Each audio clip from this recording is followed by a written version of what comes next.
la abundancia del agua en la tierra.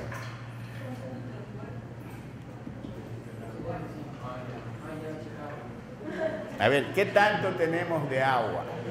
¿Tenemos bastante o tenemos poco? Ya. Ahora vamos a ver el ciclo del agua. ¿Cómo es que nosotros tenemos agua en la tierra y esa agua se evapora y la volvemos a obtener en forma de lluvia, ¿verdad? O sea, el ciclo del agua, cómo se efectúa ese ciclo. Ya, vamos a ver la contaminación del agua, cómo es que se contamina. Vamos a ver las normas sugeridas para el agua potable.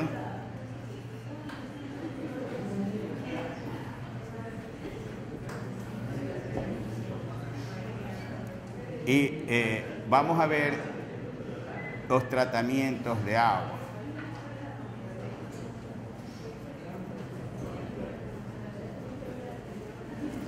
Ya, para entrar a esta parte vamos a recordar algo sobre la química del agua, que eso es lo que ya ustedes han visto, la química y las propiedades. No, estos son química y propiedades del agua. Esta parte ya ustedes la han visto anteriormente. Yo les voy a preguntar cuántos tipos de agua conocen ustedes. Ya. Entonces, agua. Cuando se habla del agua, yo puedo decir agua potable, ya, y vamos a definir qué es el agua potable.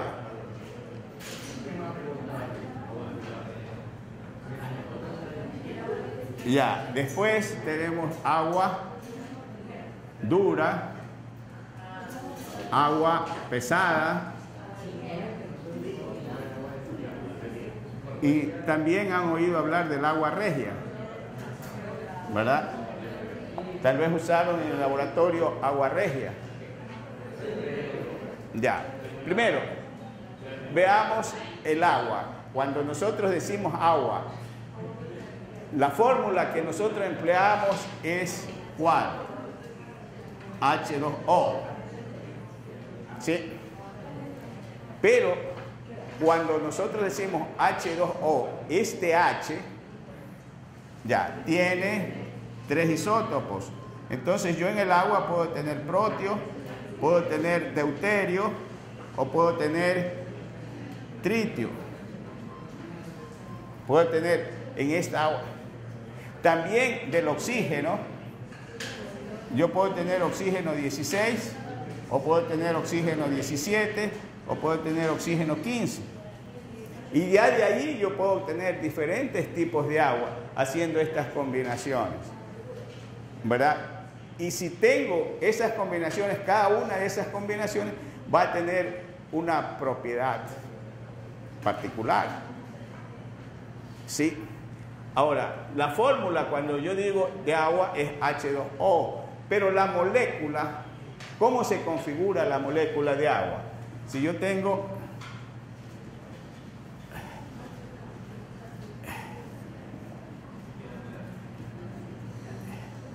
esa es la estructura, hay un ángulo de aproximadamente 109 grados que se forma, y cuando yo hablo de la molécula de agua, yo puedo señalar que el agua es polar, ¿verdad? Es decir, que tiene un polo positivo y un polo negativo. Ya, entonces vamos a suponer que este sea el polo negativo y este el polo positivo. ¿Por qué? Porque el oxígeno tiene mayor electronegatividad y atrae los electrones del hidrógeno. Al atraer los electrones del hidrógeno, esta parte de la molécula de agua queda cargada positivamente. Entonces, de ahí deriva una propiedad que es muy importante, que es el mejor disolvente que existe, ¿verdad? Entonces, esta propiedad deriva de su estructura molecular. Ya. Otra propiedad que se ha visto anteriormente por ustedes es, ¿cuál? El potencial. El puente de hidrógeno sirve para hacer algunas combinaciones, y también el agua tiene la particularidad de que cuando baja la temperatura de 0 grados disminuye la densidad, ¿verdad? Miren, esta propiedad del agua es muy importante para la vida en la Tierra. ¿Qué sucedería si el hielo es más denso que el agua? Entonces se iría al fondo, ya, y el agua en la parte inferior de los océanos, sobre todo cerca de los polos, estaría siempre helada y habría menos vida marina, ¿verdad? Entonces esa propiedad hace que el flujo del agua desde las zonas frías hacia las calientes ya mantenga lo que nosotros llamamos el clima en las costas, sobre todo, ¿verdad? Porque hay un flujo desde el polo norte hacia el polo sur, y luego hay corrientes marinas que en muchos son influenciados por la densidad del agua.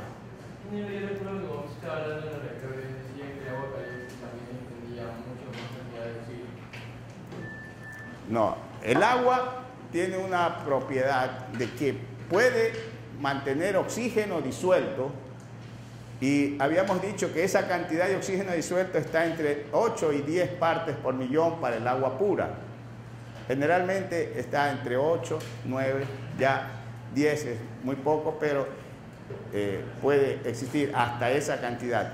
Si el agua se calienta, lo que hemos dicho es que esa cantidad de oxígeno en el agua disminuye si se calienta el agua. ¿Por qué? Porque como el oxígeno es gaseoso, tiende a salir del agua hacia la superficie y disminuye la cantidad de oxígeno, y si disminuye la cantidad de oxígeno, disminuye la fauna marina y la flora.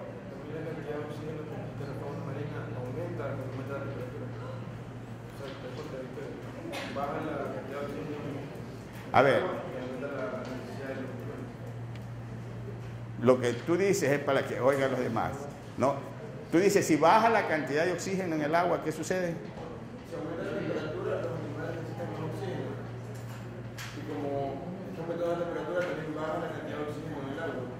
Sí. Son dos causas que hacen que mueran más rápido los animales. Claro, eso se llama contaminación térmica. Cuando sube la temperatura del agua, disminuye la cantidad de oxígeno, y lo que tú dices es que la fauna marina necesita más oxígeno. No, digamos, los requerimientos son los mismos, lo que pasa es que ahora le hace falta.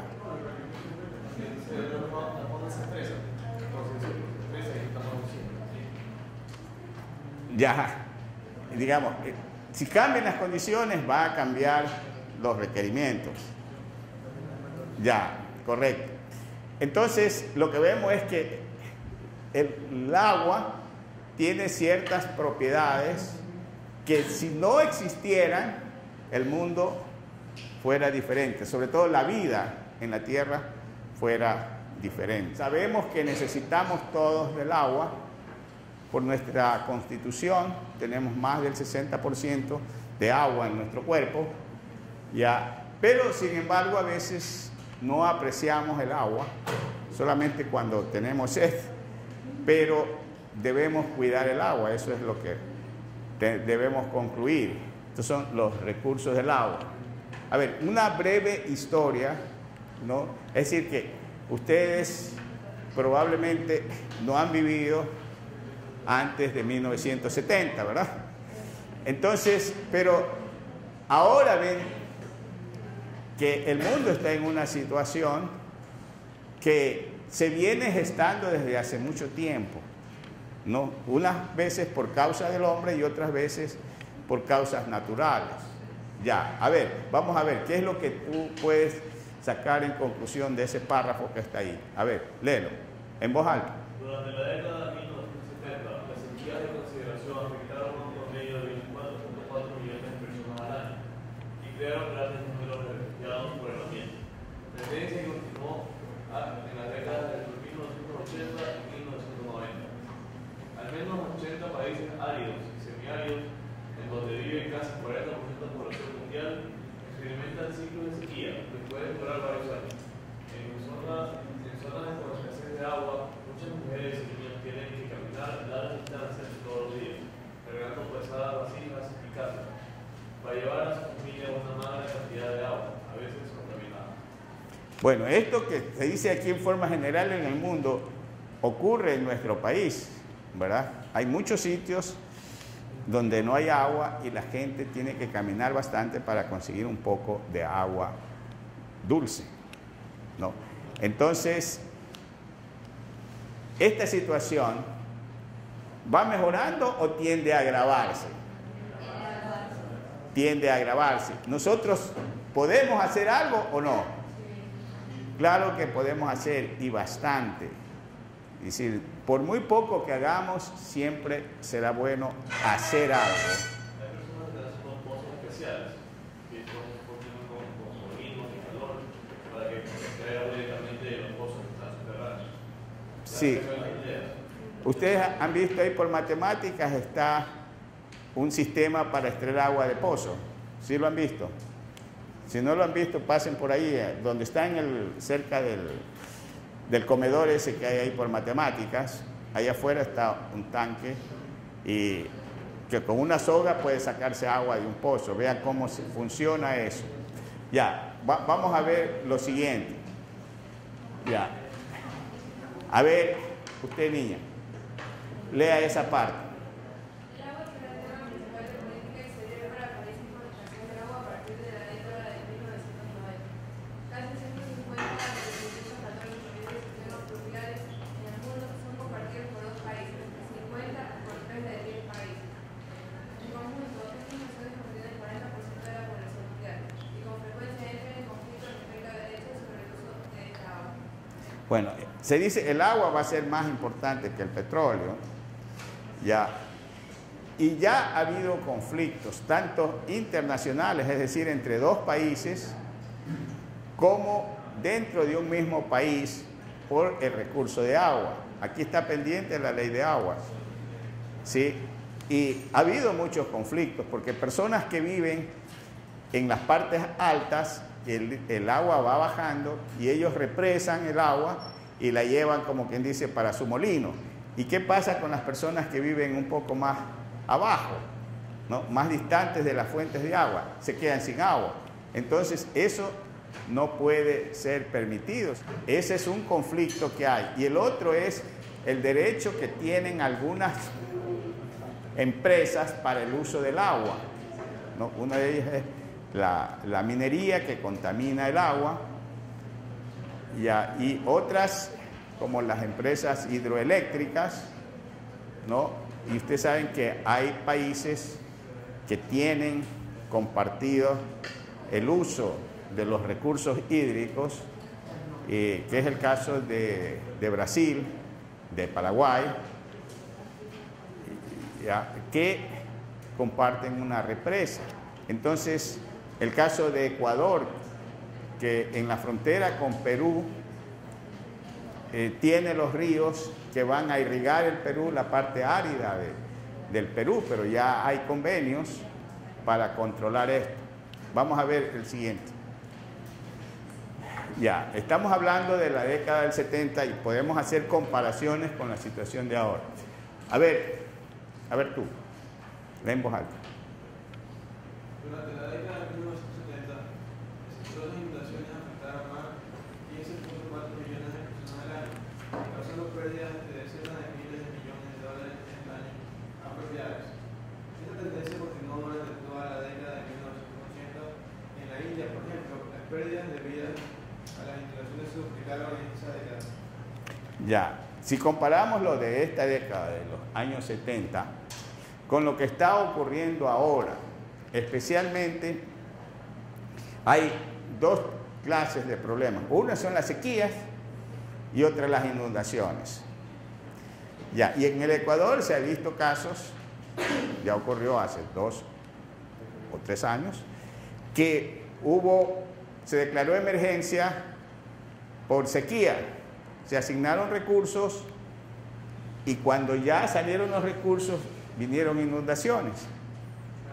Entonces se cambió los recursos que eran destinados para la sequía a cubrir los daños de las inundaciones.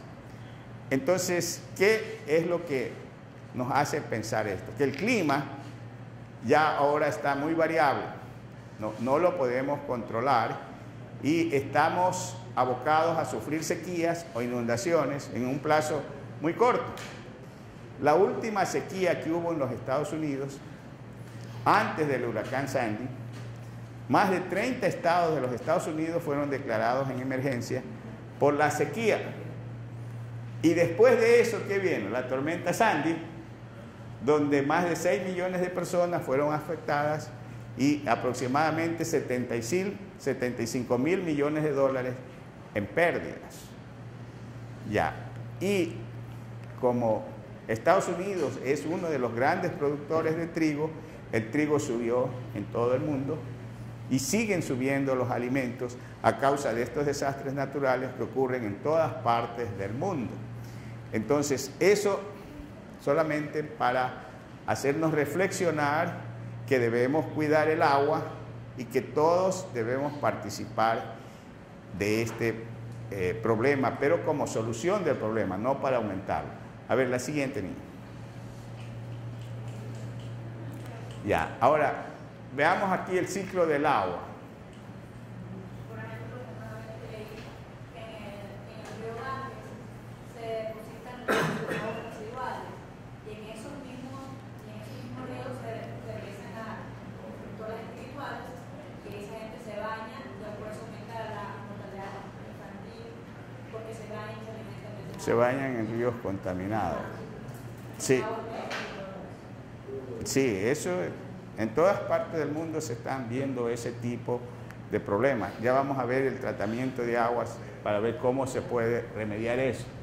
Bueno, esta es una parte aquí que se representa el ciclo del agua de la manera más sencilla, ¿no?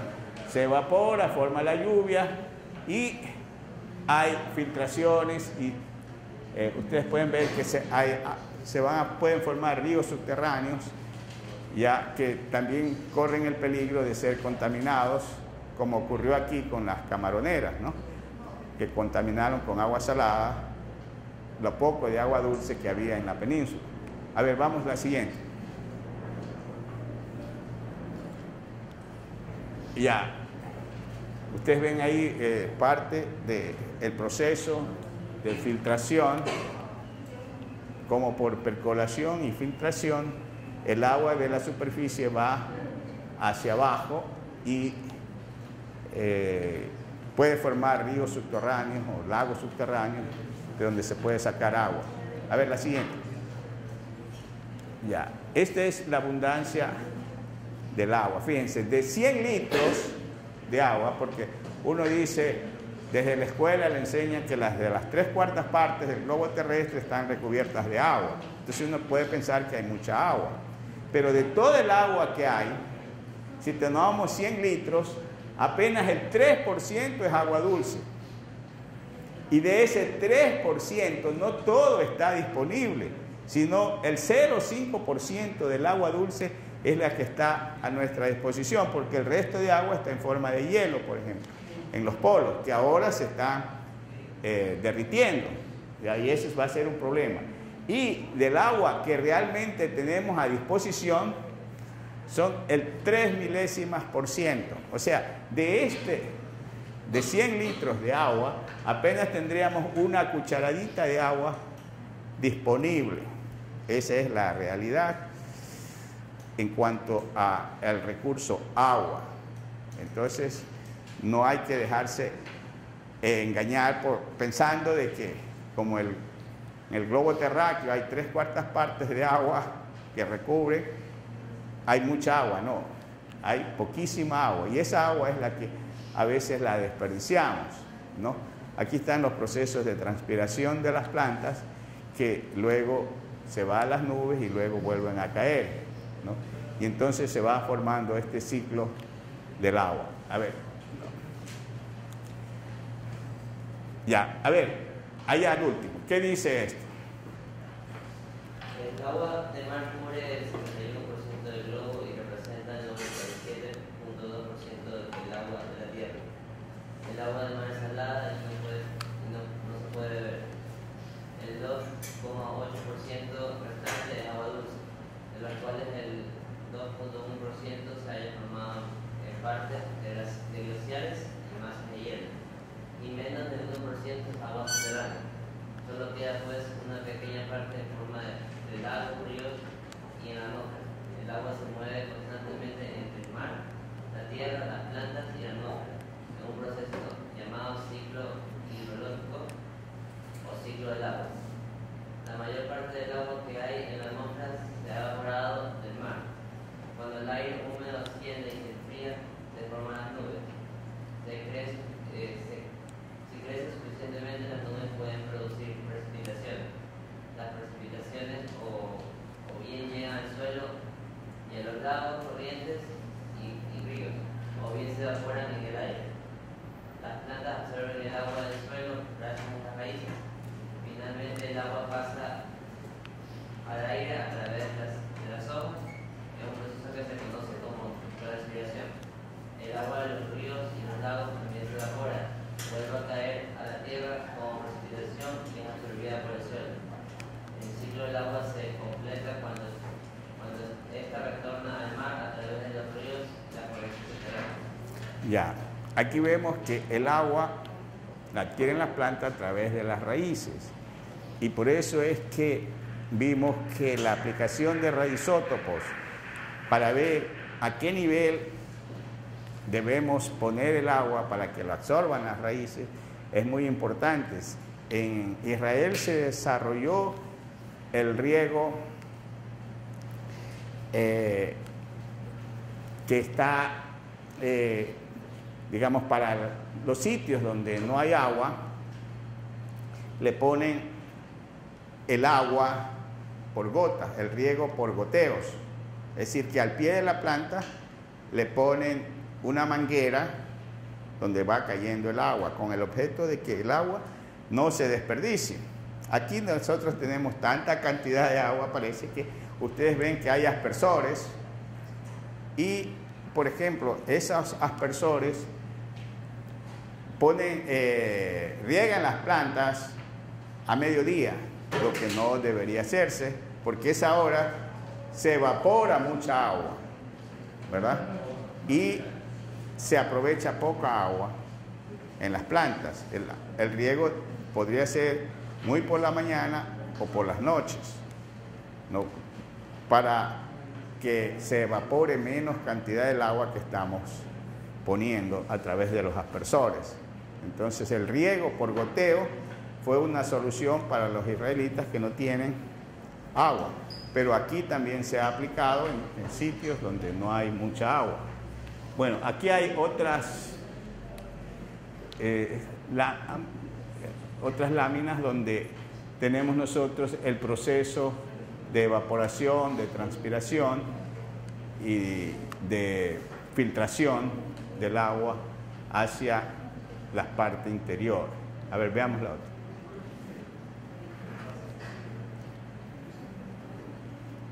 Ya, entonces aquí es la formación de acuíferos que luego pueden servir para la provisión de agua, ¿verdad? Pero algunos de estos acuíferos en ciertas partes son contaminados porque se piensa que yo extraigo el agua aquí, vamos a suponer aquí estamos extrayendo agua, pero si unos kilómetros adelante hay alguna fábrica que contamina el agua, o que bota desperdicios contaminantes, esos desperdicios mediante estos ríos subterráneos van a llegar muy lejos Y entonces se piensa que en los alrededores, que no hay contaminación, permiten la obtención de agua en buen estado. Pero hay que cuidar esto, y esto es parte del por qué los desechos nucleares no deben ser puestos en sitios bajo tierra, por el peligro que hay de contaminación de las fuentes subterráneas de agua. Aquí está lo que pasa en las laderas, la eficiencia de los flujos por gravedad o de la irrigación a profundidad y cuando se está pivoteando. Entonces ustedes ven que aquí hay mayor eficiencia cuando el agua es bombeada desde abajo y esparcida. A ver, veamos la otra. Aquí hay un sistema que nos dice cómo es que la provisión de agua de lagos o de almacenamiento en los lagos subterráneos y que va a los ríos, canales o tuberías y luego va a las granjas, a las ciudades, a la industria y a las plantas hidroeléctricas, ¿no? O plantas de poder. A ver, la otra. Veamos la contaminación del agua. Hay dos tipos de contaminación que se consideran que son los que contaminan la mayor parte del agua. El agua que se contamina con fuentes puntuales de contaminación y hay otras que son no puntuales. Si nosotros observamos este gráfico de aquí, ya hay distintas fuentes de contaminación, ¿verdad? Si yo tengo una fábrica y está contaminando, es un punto de contaminación que yo lo puedo eliminar cerrando la fábrica.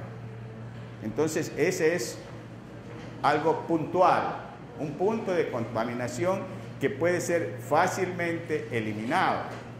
Pero si yo tengo una ciudadela, vamos a suponer aquí las personas que viven en el Guasmo, unas 5.000 familias, y cada una de las familias contamina porque no hay dónde poner los desechos, ¿verdad? Entonces todos los desechos de cada familia van al río. Entonces, eso es no puntual. Cuando hay, por parte de los agricultores, que hay fumigación de las plantas con avionetas, por ejemplo. Entonces, las avionetas fumigan y esparcen todos estos fungicidas, nematicidas, etcétera, en el aire. Eso no se puede controlar porque la contaminación es muy amplia. Lo único que se puede hacer ahí es dejar de fumigar, pero son grandes áreas que quedan contaminadas. Eso es algo no puntual porque el agua va arrastrando esos contaminantes. Entonces, ¿qué hay que hacer? Cuando son fuentes puntuales de contaminación, una fábrica, por ejemplo, que contamina, se la puede cerrar. Cuando hay fuentes no puntuales, entonces hay que tomar otras medidas, ¿no? Como dar instalaciones sanitarias en los hogares donde no hay cómo eliminar los desperdicios, o en el caso de que sean fertilizantes o agroquímicos que se lanzan desde avionetas, o sea, más son fungicidas, eso es lo que habría que prohibirlo totalmente, ¿no? Entonces, si hay familias que lavan la ropa en las riberas de los ríos, como es costumbre, entonces se usan detergentes, por ejemplo, y los detergentes son muy contaminantes, ¿ya? cuando hay ganadería, ¿no? Cuando hay químicos como nitratos, fosfatos y los desechos orgánicos de la ganadería, por ejemplo. Entonces, ustedes ven que hay diferentes químicos y diferentes maneras de contaminar. Y todo eso que se conoce, pero sin embargo, se sigue manteniendo. Veamos la otra. A ver, aquí más en detalle, ¿cuáles son los contaminantes específicos? Vamos a ver allá la niña que está leyendo. ¿Cuáles son esos agentes contaminantes de los que vimos anteriormente, en la lámina anterior, que pueden llegar? El agua es un recurso renovable, sin embargo puede llegar a estar tan contaminada por las actividades humanas que ya no sea útil, sino más bien nocivo. ¿Qué contaminan el agua? Agentes patógenos, bacterias, virus, protozoarios, parásitos que entran al agua provenientes de desechos orgánicos. A ver, agentes patógenos son aquellos que van a causar enfermedades, ¿no? Ya. Las desechos que requieren oxígeno. Los desechos orgánicos pueden ser descompuestos por bacterias que usan oxígeno para biodegradarlo. Si hay poblaciones grandes de estas bacterias, pueden agotar el oxígeno del agua, matando así la forma de vida acuática. Ya, vamos a ver ahí. En los ríos generalmente se hacen pruebas para ver el tipo de contaminación y se mide la demanda química que se llama DQA o la demanda biológica,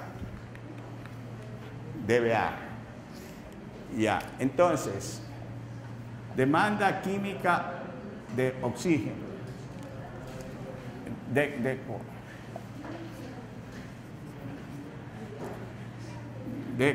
demanda química de oxígeno y DBO.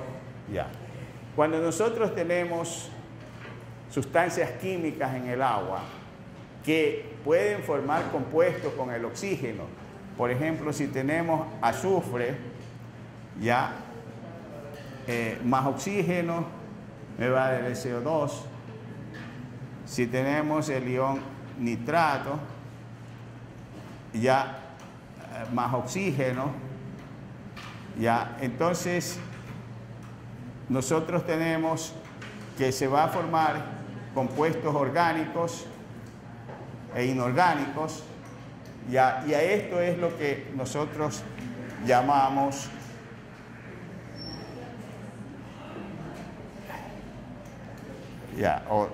perdón, déjame ver.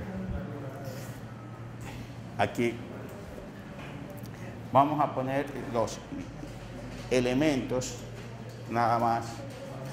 Nitrógeno más oxígeno nos puede dar NO2, por ejemplo, o NO3. Ya, si tenemos fósforo también más oxígeno, ya nos va a dar estos iones, ya, por ejemplo, el ion fosfato. Es decir, que cualquiera de estos componentes van a ocasionar una demanda de oxígeno y entonces pero es una demanda química. En cambio, si nosotros tenemos virus, si tenemos bacterias, son elementos vivos y entonces es demanda biológica de oxígeno.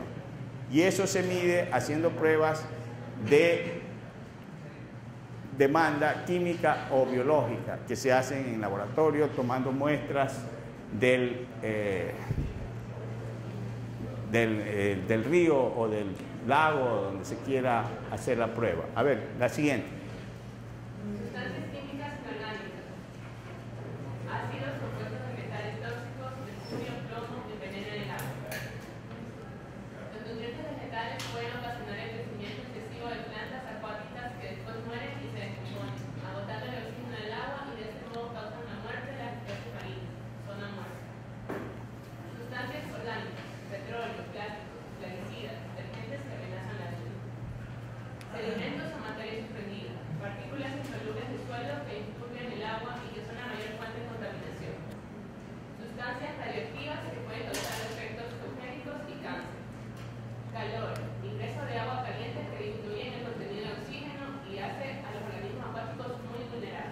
Esto ya lo vimos, que es la contaminación térmica, ¿verdad? Cuando un río corre, se autodepura. Es decir, si se contamina el río en un sitio y sigue corriendo, se va disminuyendo la concentración de los contaminantes y puede llegar un momento en que nuevamente el agua vuelva a su estado normal con la cantidad de oxígeno. Pero el agua estancada, esa permanece contaminada. Ya, entonces vamos a ver, hay distintas zonas de contaminación, ¿no? Hasta que se llega a un sitio donde ya no hay oxígeno, ya, y ahí no crece ningún tipo de planta ni ningún tipo de peces, no hay flora ni fauna marina, solamente hay bacterias anaeróbicas, es decir, las bacterias, por ejemplo, que pueden vivir sin oxígeno, y estas bacterias son las que generalmente causan el mal olor de las aguas. Por ejemplo, cuando pasamos por el puente de Urdesa, ya sí apesta, y generalmente es a huevo podrido, ¿verdad? ¿Por qué? Porque se produce sulfuro de hidrógeno. Ya, entonces eso es lo que hay que evitar. ¿Cómo se evita eso? Si lo que se ha perdido es el oxígeno, hay que airear el agua, y para eso se ponen piletas, por ejemplo, ¿no? Que lanzan el agua hacia el aire y ahí el agua capta oxígeno y entonces va a aumentar la concentración de oxígeno que fue disminuida por efecto de la demanda química o biológica de oxígeno. Ya, esa es una manera, ¿no? Las piletas de agua. A ver, vamos a ver lo siguiente. Ya, fuentes puntuales y no puntuales, lo que hablamos hace un momento, ¿no? Ya, veamos contaminación de ríos y lagos. A ver, tú lee. Lee en voz alta para que te oigan allá. Las corrientes fluviales debido a que fluyen a recuperar. Las corrientes fluviales debido a que fluyen y se recuperan rápidamente del exceso de calor y los desechos desagradables. Esto funciona mientras no haya sobrecarga de contaminantes o su flujo no sea reducido por sequía, represado, etc. Contaminación orgánica. En los lagos, rebalses, estuarios y mares, consecuencia de la difusión de los elementos efectiva de la corriente porque tienen escasa influencia, lo cual hace que los lagos más vulnerables a la donación por nutrientes vegetales, nitratos, fosfatos y eutrofijación. A ver. Ya, esta es la cantidad de oxígeno disuelto que puede haber en el agua, y a través de eso se mide el grado de contaminación. Por ejemplo, el agua buena sería entre 8 y 9 partes por millón, que anteriormente dijimos entre 8 y 10 cuando el agua está completamente pura. Lo más probable es que sea 8 a 9 partes por millón. Cuando está ligeramente contaminada, ya es entre 6, 7 y 8. Ya, moderadamente contaminada es 4,5 a 6,7 partes por millón de oxígeno. Altamente contaminada es más abajo de 4,5 partes por millón. Y eso es lo que vemos en Urdesa, por ejemplo, cuando se ve ya ha bajado toda la marea y se ven los lodos, ¿no? Y comienza a emanar esos gases fétidos. Y gravemente contaminada es más abajo de 4. A ver, veamos la siguiente. Esta gráfica lo que nos muestra es cuando un río corre, se vuelve a descontaminar. Por ejemplo, ustedes ven aquí la cantidad de oxígeno disuelto en este punto, y esa cantidad de oxígeno disuelto va disminuyendo hasta que se recupera, ¿verdad? Y entonces en esta zona limpia, digamos, antes de que comience la contaminación, ya hay la cantidad de oxígeno que puede ser entre 8 y 9 partes por millón, y entonces aquí se ve toda clase de peces, ¿no? O hay vida marina, ¿ya? Pero cuando ya entra a una zona de descomposición,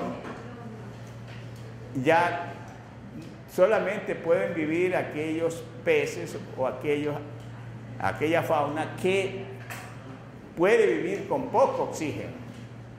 Uno de ellos es este pez que le dicen carpa, ¿no? Ya, y puede vivir aquí. Pero cuando ya está en la zona séptica, ya que hay mucha contaminación,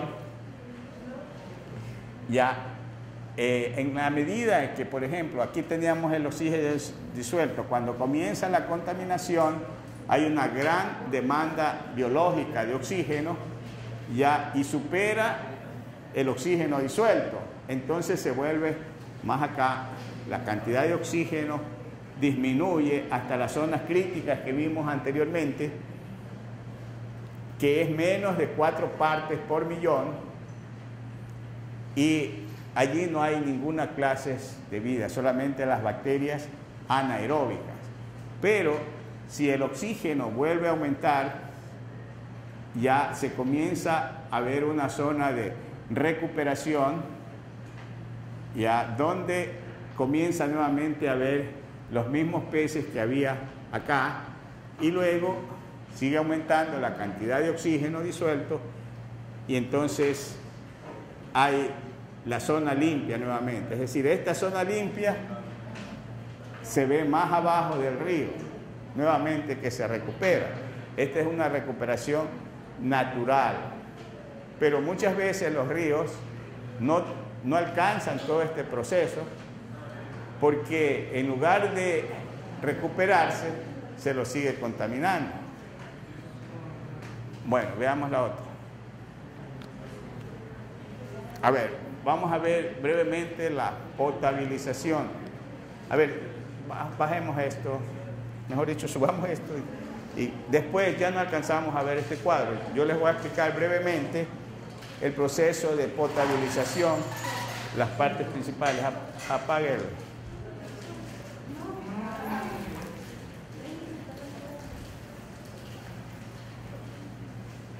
Apague el proyector.